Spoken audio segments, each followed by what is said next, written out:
good evening my YouTube friends, it's Margaret again from M.E.s Orchids, and you might wonder why I'm back again. I was preparing tea and was taking some of the mounted orchids back upstairs, and then I suddenly realised, I need to water this Dendrobium Williamsii. And then it suddenly dawned on me, you see, this new growth here, that aborted. And just looking at it, and I thought, oh God, can you see? There's another pseudobulb, and it's rotting. So do you know what I've done? I've made the classic mistake of overwatering. Now when sometimes leaves fall off, you see, look at that one. When sometimes leaves fall off or they go wrinkled like this, the first thing you do is you think you've not watered it enough. So then you water it some more. Now this is a mounted orchid and I just water it every day. But I did notice that growth had died back. But this one, this is a new growth. But it has aborted already one leaf. So it suddenly dawned on me that I'm actually drowning this orchid. Those roots are not getting enough air. And there we are. Let's just take it off this mount. And I've got another mount here, a cork mount. But we need to get it off here first. And you see, the thing is, when you have a lot of orchids, you're inclined sometimes just to rush. And they seem very well, they seem happy enough, and then you're inclined to ignore them. But sometimes if we ignore them, it's at our own peril. But this is the classic mistake of when the leaves go funny like that, you think you've not watered enough. But the leaves do exactly the same when you overwater.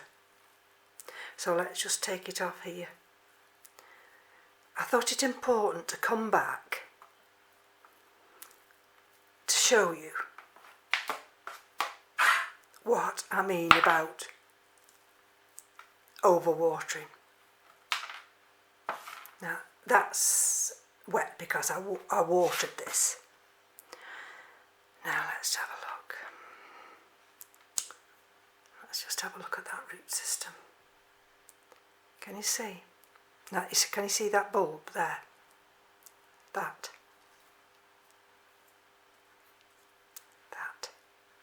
It's got to come off. You see? Can you see that now? Can you see that if I was to squeeze that now, that'd be mush. We might have just managed to save this orchid. And like I say, this is Dendrobium Williamsii, and this is a species orchid. Now you see, look at those roots. They're not dead, but they're not far from it. Well, that one's dead.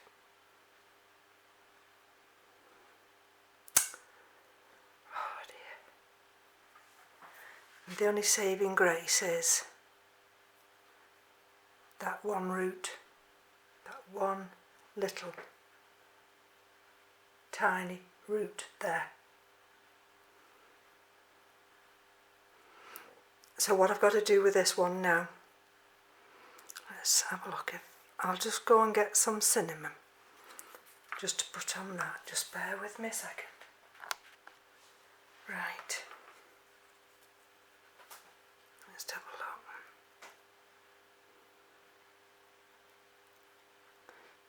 See, it's come from there. Just that little area there. That little tiny. So I'm going to try and just do it that way. Because what I don't want to do, can you see where I've put it? What I don't want to do is let any drop on those roots, especially that new emerging root there.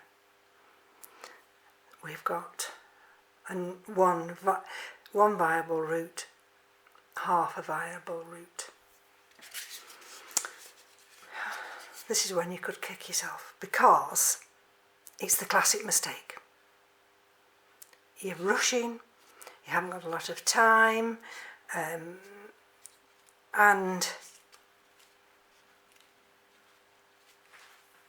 you think it's wants watering, so you give it some more.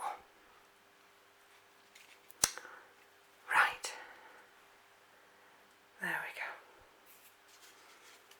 Now, I had these roots covered up with that sphagnum moss. I'm not going to do that now. What I'm going to do is I've just got ordinary cotton here, and there's a little bit of sphagnum moss just there. Now I'm going to place the orchid that way. Okay. And that newly emerging root is just there. Are you able to see that? So, let me just put this on my piece of wood first, my piece of cork bark, sorry. And then,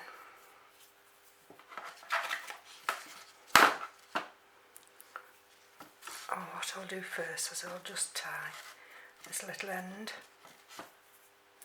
in place. I'm not going to use wire, for the simple reason these roots are too delicate. Okay, there we go. Right, here comes. And I'm not going to put any more moss on there, because to be able to savour these roots now,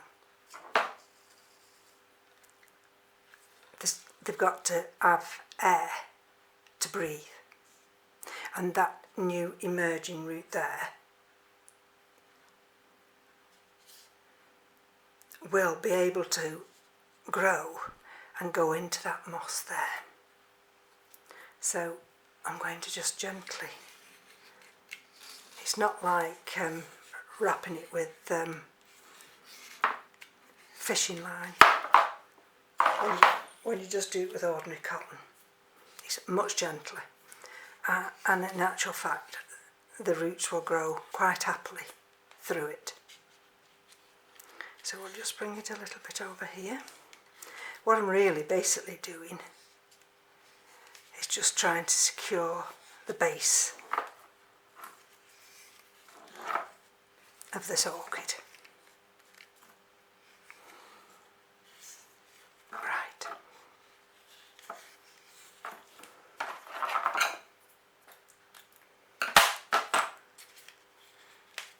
And let's have a look. See if I can just place a knot in this.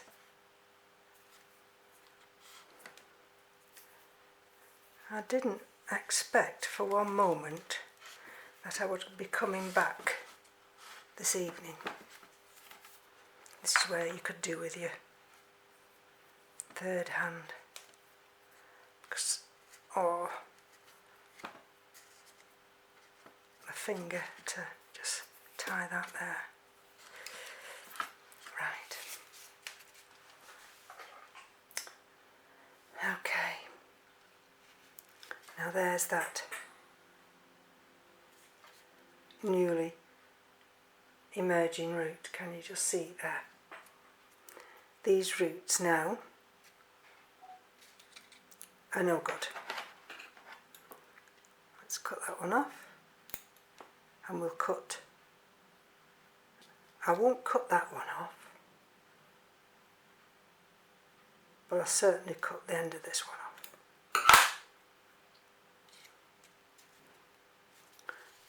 And then this won't get watered now for several days, because these roots have got to dry out. And then, and only then, if this root emerges and goes down, will I feel that I'm out of the woods. So there's a lesson here about what happens with your roots when you overwater. These roots couldn't breathe. They couldn't breathe. There was too much water. They didn't have chance to dry out in between waterings. And as a subsequent of that, and especially being wrapped in sphagnum moss above it, caused the rotting of this pseudobulb. So it's just a short video, and again, thank you for joining me, and let's keep my fingers crossed that this nice species Dendrobium, I have not actually completely killed it, because this one has to go into winter rest, and it's going into, well, we're going into autumn soon, and I don't know whether this has even got the strength to get through a winter rest, so I shall just have to keep my eye on this one. And I might just have to get my little paintbrush just to knock a little tiny bit of cinnamon that's dropped on that root down there. And the reason I have to knock it off is because cinnamon is detrimental to the orchid roots. So from me to you, take care, bye bye now.